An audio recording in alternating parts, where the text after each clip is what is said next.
Seguimos hablando del imperio medo-persa y estamos en la hegemonía de los persas, la 15ª parte, y estamos hablando de Zacarías.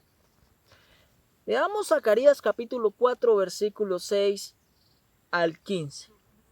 Entonces respondió y me habló diciendo: esta es la palabra de Jehová a Zorobabel, que dice: no con ejército ni con fuerza, sino con mi espíritu, ha dicho Jehová de los ejércitos. Versículo 7. ¿Quién eres tú, oh gran monte? Delante de Zorobabel serás reducido a llanura. Él sacará la primera piedra con aclamaciones de gracia, gracia a ella. Versículo 8. Vino palabra de Jehová a mí diciendo, versículo 9, las manos de Zorobabel echarán el cimiento de esta casa y sus manos la acabarán, y conocerás que Jehová de los ejércitos me envió a vosotros. La tarea que tenía analógicamente y comparativamente por delante era como una gran montaña, como lo dice Zacarías capítulo 4 versículos 6 y 7. También lo podemos comparar con Esdras capítulo 5 versículo 2. Entonces se levantaron Zorobabel, hijo de Salatiel, y Jesúa, hijo de Josadá, y comenzaron a reedificar la casa de Dios que estaba en Jerusalén, y con ellos los profetas de Dios que les ayudaban. El versículo 7 de Zacarías capítulo 4 dice, habla de que los opositores eran como un gran monte, y eran muchos, pero serían reducidos a una llanura a través de la profecía. Dios les dice que van a superar ese monte, ese gran obstáculo, y sacará la primera piedra con aclamaciones de alegría y gracia de él, porque ellos eran pocos y los opositores eran muchos, pero Dios utilizó a Zacarías con un mensaje vigoroso. Veamos Zacarías capítulo 8 versículo 9.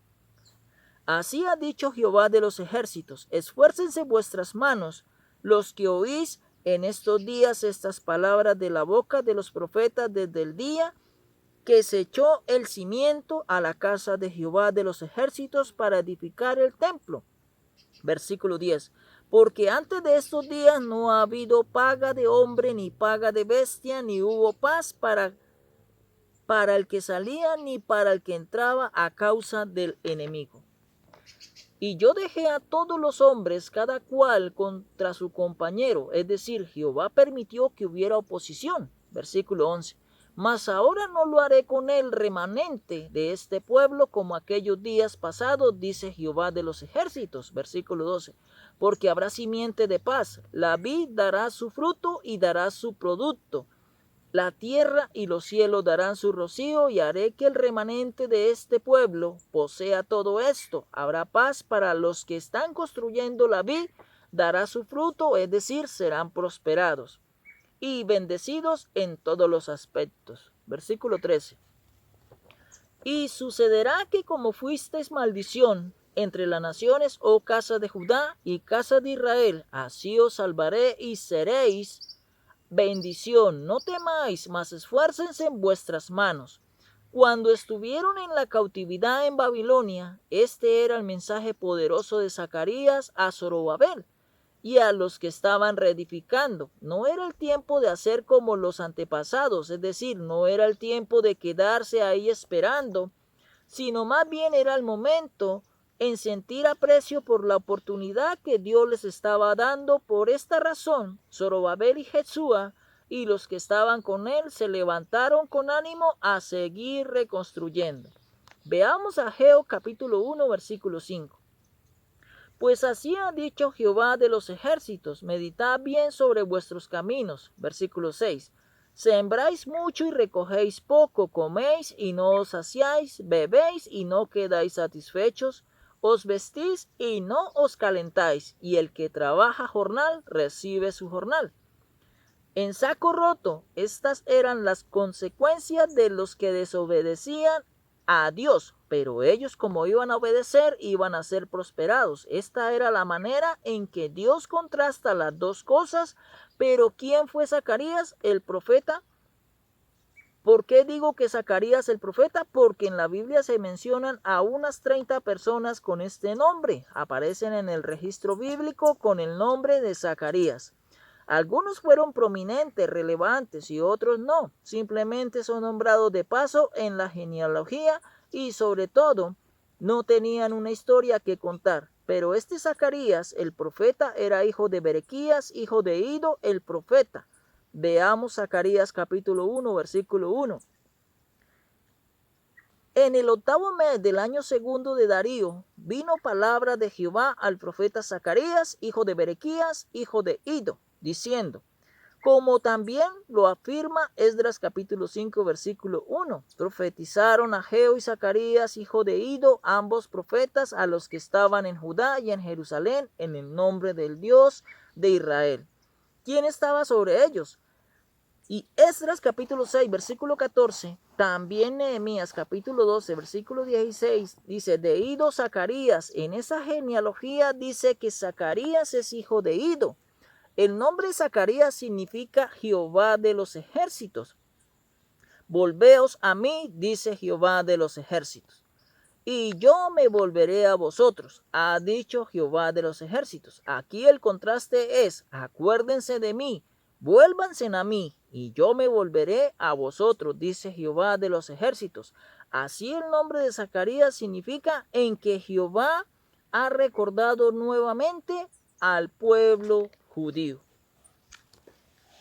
Las fechas que el libro menciona deja entender en tiempo de 2 años en los acontecimientos que citan en el libro de Zacarías. A través de las fechas que encontramos, el registro cuenta el aproximado de lo que sucedió durante 2 años. Fue en el 8º mes del segundo año de Darío, entre octubre y noviembre, cuando se reanudó la reconstrucción del templo. Zacarías capítulo 1, versículo 1 dice, en el 8º mes del año segundo de Darío vino palabra de Jehová al profeta Zacarías, hijo de Berequías, hijo de Ido, diciendo, en esa fecha se entiende que se comenzó la reconstrucción del templo. Así vemos el análisis del libro de Zacarías y también el del libro de Ageo, de los profetas menores, donde vemos que el escenario era ese, donde había oposición por la reconstrucción del templo. Se paró la reconstrucción por un mandato de un edicto de Artajerjes, rey de Persia. Mandó los adversarios, tomaron este edicto con fuerza y autoridad por la carta, hicieron que la obra se paralizara por un tiempo, pero Dios tuvo que enviar a sus profetas contemporáneos, los cuales fueron Ageo y Zacarías, para que reanimaran su estado de ánimo y empezaran nuevamente las construcciones, y el análisis de los libros lo veremos en la próxima sobre el contenido en los libros de los profetas hebreos. Sabemos que hay 4 profetas mayores, donde uno escribió 2 libros de los 5 libros de los profetas mayores, que en el caso de Jeremías escribió Jeremías y Lamentaciones. Y los 12 profetas menores, donde están Ageo y Zacarías y Malaquías. Se dicen que son menores por el contenido y no por la importancia. Por lo general, en los profetas hebreos, con algunas salvedades, siempre hay referencias ocultas como misterios. Es decir, a pesar de que se está tratando un tema, dentro de este tema profético, Dios se permite ocultar sucesos que sucederán en tiempos posteriores, que tienen que ver con la recuperación y restauración del reino. Y aparecen como misterio, donde serán revelados e interpretados con el paso del tiempo. Esos acontecimientos futuros en cuanto al reino están ocultos en cuanto en misterio. Veamos un ejemplo palpable en el libro de Ezequiel, en el capítulo 28. Allí el mensaje en su texto es un mensaje que está dirigido al rey o al príncipe de Tiro. El versículo 2 dice, hijo de hombre, di al príncipe de Tiro, así ha dicho Jehová el Señor, por cuanto se enalteció tu corazón y dijiste, yo soy un Dios, en el trono de Dios estoy sentado en medio de los mares, siendo tú hombre y no Dios. Y has puesto tu corazón como corazón de Dios. En el texto está claro que el mensaje está dirigido al príncipe de Tiro. Pero en el versículo 12 aparece un misterio, un trasfondo espiritual que identifica no al rey de Tiro, sino a una criatura o ente espiritual. Veamos el versículo 12. Tú eras el sello de la perfección, lleno de sabiduría y acabado de hermosura. Ahora, nadie sabe si el príncipe de Tiro era hermoso, pero lo que sí es que dice, tú eras el sello de la perfección. Un sello quiere decir una plenitud y no cabe en los hombres porque somos imperfectos y menos en el rey de Tiro. Pero sí entendemos por la palabra donde hubo un ser espiritual creado por Dios que tuvo un sello de perfección hasta que fue perfecto. Porque dice, hasta el día que en ti se halló maldad. Versículo 13 dice, en Edén, en el huerto de Dios estuviste. Entendamos que este ser estuvo en el huerto, oculto como una serpiente. Este personaje espiritual, el cual hoy conocemos como Satanás, sigue diciendo, de toda piedra preciosa era tu vestidura, de cornerina, topacio, jaspe y crisólito, berilo y onice, de zafiro, carbunclo y esmeralda y oro.